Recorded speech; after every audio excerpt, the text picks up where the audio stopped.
السلام علیکم. یو پنځه شپږ غټ خبرې دي. یو خبر خدا دی چې مولانا صاحب په مدارس بل باندې حکومت ته دمکیانې ورکړي. دا څه کیسه ده په دې مو پوه کوم.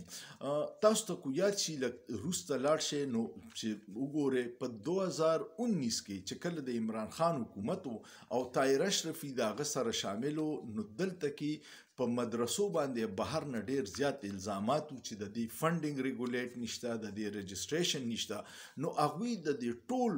مکتبه فکر د علما سره کېناسته او یو متفقه ډراپ یې جوړ کړو چې هغې کې د مدرسو رجسټریشن ضروري و، د دوی فنډینګ، د دوی آډیټ، دوی ته کوم ځای نه پیسې راځي، چې دا مغرب کم الزامات لګوي دا الزاماتو نه خلاص شي او تعلیم د دینی تعلیم په ډېر ښه توګه روان شي. هغه بل تیار شوی اوس بیا د مولانا سره چې کله 26وي ترمیم حمایت یې ترې اخیستو نو مولانا ته یې وعده کړې وه چې دا به مونږ پاس کړو، هغه ډراپ پروت و. خو اوس بیا 26وي ترمیم مولانا لکه استعمال کو د ټیشو پیپر غونته خپل مقاصد پوره کړو او بیا یې ونه کړه. خو مولانا اوس ولې دا دمکیانې ورکوي چې کو چېرې د 8 تاریخه پورې ونه شو بیا موږ خپله لایحه عمل ورکو. مولانا صاحب همیشه د اسټیبلیشمنټ او د شریف خاندان او د زرداری خاندان سہولتکار دی. دا اوس چې کومه دمکیانې ورکوي دا صرف فرینډلی میچ دی، دا دوستانه میچ ورته ویلی شي، او دا د حکومت او د اسټیبلیشمنټ په خواهش باندې هغه دا دمکیانې ورکوي چې موږ به اسلام آباد ته لانګ مارچ وکړو. دا په دې وجه کوي چې د اسلام آباد کې سانحه کمه شوې قتل عام هغه دومره لوی معامله ده چې د هغې نه توجه هټولو دپاره حکومت او اسټیبلیشمنټ وایي چې څه داسې کار وکړو چې خلک هغه ير کې او دا شي. نو مولانا به اخواته ځي، دا به بانه کوي چې د دین د سربلندۍ یا دې دپاره خو د حکومت اسانتیا ولا راوړي، د مشکل نه وباسي. نو هلته به پې معمولي غونته لاټي چارج او بیا میډیا به ورله کوریج ورکوي چې مولانا راغی او دا وشو چې خلک د سانحې اسلام آباد د ذهن نه لر شي. نو دا ذهن کې یاد ساتئ چې مولانا د دین د سربلندۍ دپاره دا کوششونه نه دي. پوهه خلک وایي چې د حکومت د دې سختې نه د ایستو دپاره دا فرینډلی میچ کوي.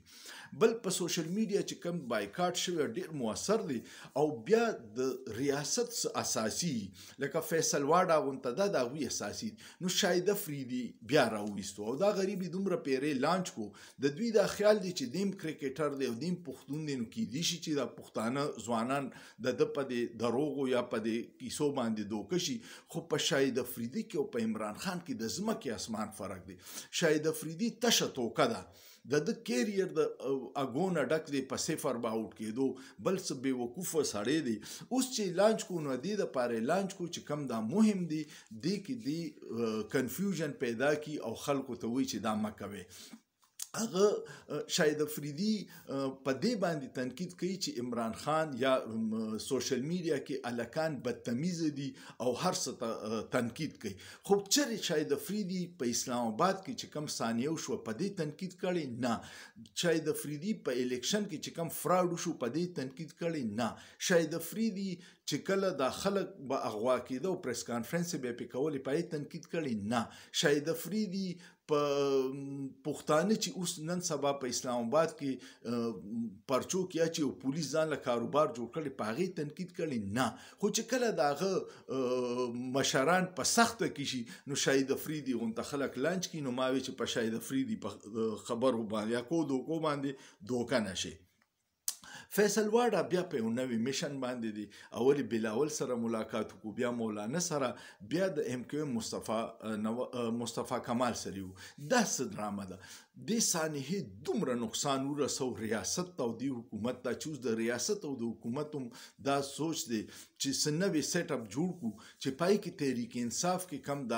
اسټیبلیشمنټ ټټوان دي دا پکې را شامل کو، یو شپږو میاشتو لا یو نوی سیټ اپ جوړ کړو. نو په هغې باندې کار شروع دی. نو ګورو چې دا کامیابیږي که نه. عمران خان ته بار بار ډېر حامد میر او پوهه خلک وایي چې 15 ډیله ورته افر شوي دي او د 24 تاریخ په شپم ورته ډیل آفر شو چې ته د خدای دپاره دا احتجاج د اسلام آباد کال آف کا دا ختم کا تا به موږ ډېر زر رها کړو ته اسلام آباد کې پاتې کېږي KPK کې نتیاګلې کې سارشه خو کم از کم شپږ میاشتې به څه نه کې او دا حکومت به مني هغه د دې هر څه نه انکار کړی دی نو په دې وجه باندې دا حالات روان دي شاید خاکان عباسی هم دا وی چې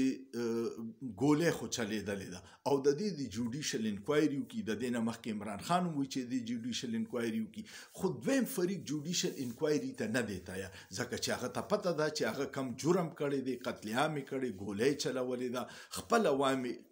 شهیدان کړي دي نو هغه انکار دی خو اوازونه بین الاقوامي تور او دلته کې چې کم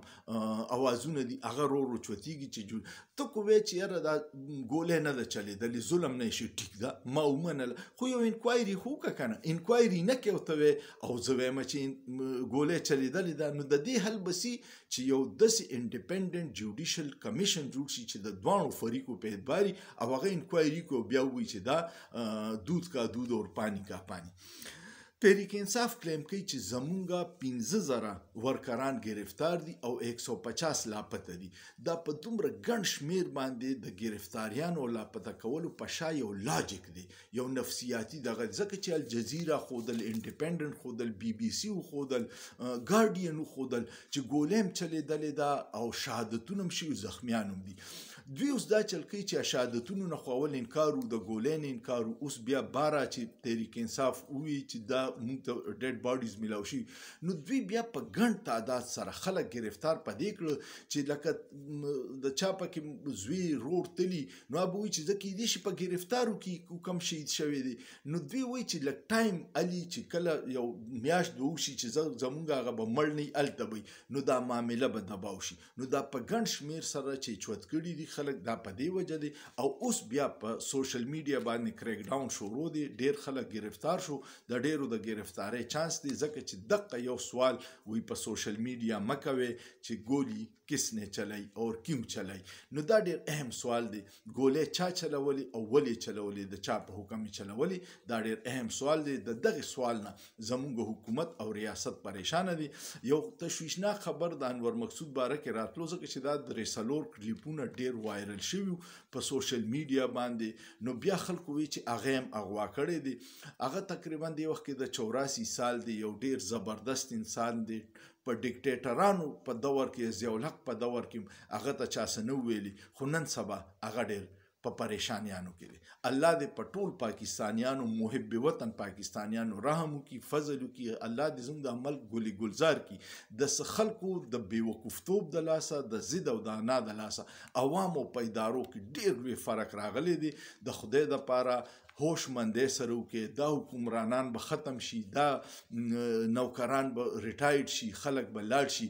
دلته کې صرف مونږ به یو او دا ملک به نو تاسو خو به خپل جنتونو ته لاړ شئ په یورپ کې مو جوړ کړی په امریکا کې مو جوړ کړی دا مونږ له د خپل ملک دوزخ ته ما جوړوي ستاسو څه خیال دی امید لرم چې تاسو ویډیو خوښه شوي کو ویډیو مو خوښه شو لایک کې شیر کې کمنټ کې او سوچ پیو کې په سوچ کې څه ګناه نشته